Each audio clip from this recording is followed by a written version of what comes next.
A very good morning, children. In a previous class, you learned about the male reproductive system, then parts associated with the male reproductive system, and the structure of sperm also we have discussed. Now, let us learn about the female reproductive system. Female reproductive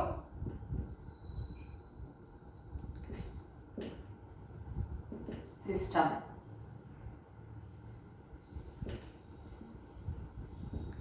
In placental mammal, that is human beings, we are going to learn. So what are the important parts present in the female reproductive system?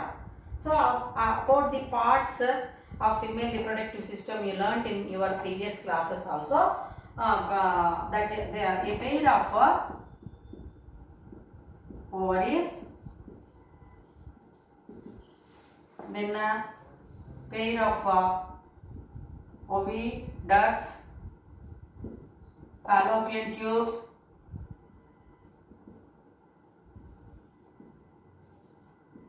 and uterus. So these are the important parts associated with the female reproductive system. Okay. Then after the fusion of male gamete with female gamete, the zygote is formed, and zygote is developing inside the mother's womb. That we will discuss later. Apart from these organs which are present in the female reproductive system, the mammary glands, milk glands, they are also going to become activated. Functional means what? They after the delivering the baby, the milk glands they start functional. Means what? They produce the fluid which we call it as a milk, mother's milk, that is breastfeeding, that is going to help the baby to develop in a proper way, healthier way. So the important parts are a pair of ovaries, oviducts, fallopian tubes, uterus. So this diagram is a female reproductive system. So a pair of ovaries and this funnel, and here it is broader, so oviduct is present, and narrow tube which we call it as fallopian tube, and uterus, this structure, and cervix and vagina. So now where these ovaries are present? Ovaries are located in the abdominal cavity, and this ovary transverse section, if we observe, it contains a specialized tissue. So we call them as a large number of ovarian follicles. Ovarian follicles or Graafian follicles also we can call them. So from these ovarian follicles, when the ovary matures and this ovarian follicles they undergo repeated mitotic divisions and then followed by meiotic division, meiosis, okay, which you are going to learn in further part of this lesson, and they are going to produce ova, which are said to be female gametes. Is it clear to children? Then matured, the follicles, ovarian follicles or Graafian follicles, whatever are there, so they rupture and the ova or female gametes are going to, female gamete is going to be released. So that production of ova from the ovarian follicles, that one we call it as a ovulation. What is meant by ovulation? The process of production of ova or egg is called ovulation. So how it is formed? So the ovary, if we observe, it contains the large number of tiny bubble-like structures in the initial, but it matures and it forms as large number of ovarian follicles or Graafian follicles, and from each follicle ovum is going to be produced. Is it clear to you? So that ova, releasing of ovum from the ovarian follicle in the ovary, that one we call it as a ovulation. the ovum whichever is released by the ovary is going to be collected in the funnel, and this broader portion we call it as oviduct, and then it passes into the fallopian tube, where it undergoes first meiotic division, and it is in the fallopian tube the sperm and ova are getting fused. That fertilization process is going to happen.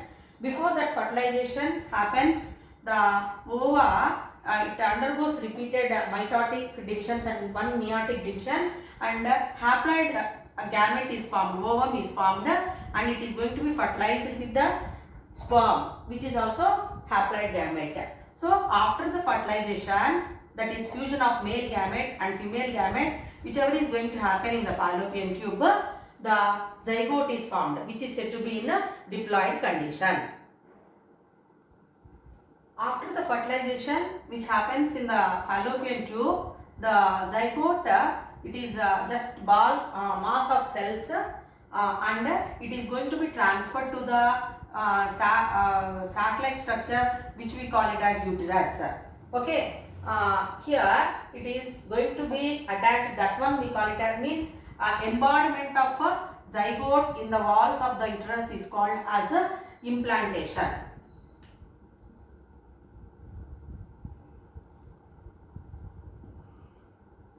So here that zygote continuously divides, first diploid cell divides into 4, 8, like that it increases, then the 3 layers are going to formed.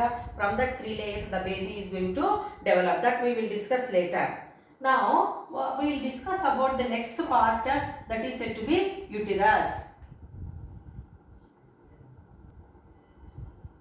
So now this uterus, if we see, it is inverted pear shaped structure, and it is helping in embodiment of the embryo. So now the uterus walls, they contain tissue which we call it as endometrium, and this endometrium layers are going to are going to become very much thick in nature. What is the reason for that? Means to receive the embryo. So that process is going to happen after the menstruation. So menstrual cycle you learnt in previous classes. So that after menstruation the walls of this uterus will become because of this endometrium layer, it thickens and it is ready to receive the embryo here. So if that zygote is not formed, or that is if there is no fertilization, then the endometrium it gets degenerated, and that results in the menstrual fluid. Menstrual fluid.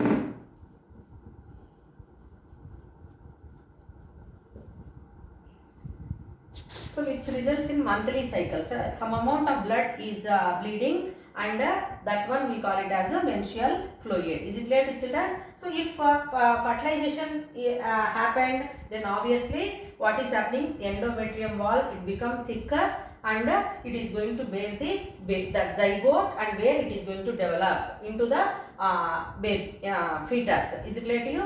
Apart from that, this endometrium, whatever it is there in the uterus walls, it is going to provide nourishment also to the developing baby. Nourishment to the developing baby. Till now we discussed about the different parts associated with the female reproductive system, and tomorrow we will discuss about the development of baby and childbirth. So what are the different layers in the fetus, all that we will discuss tomorrow's class.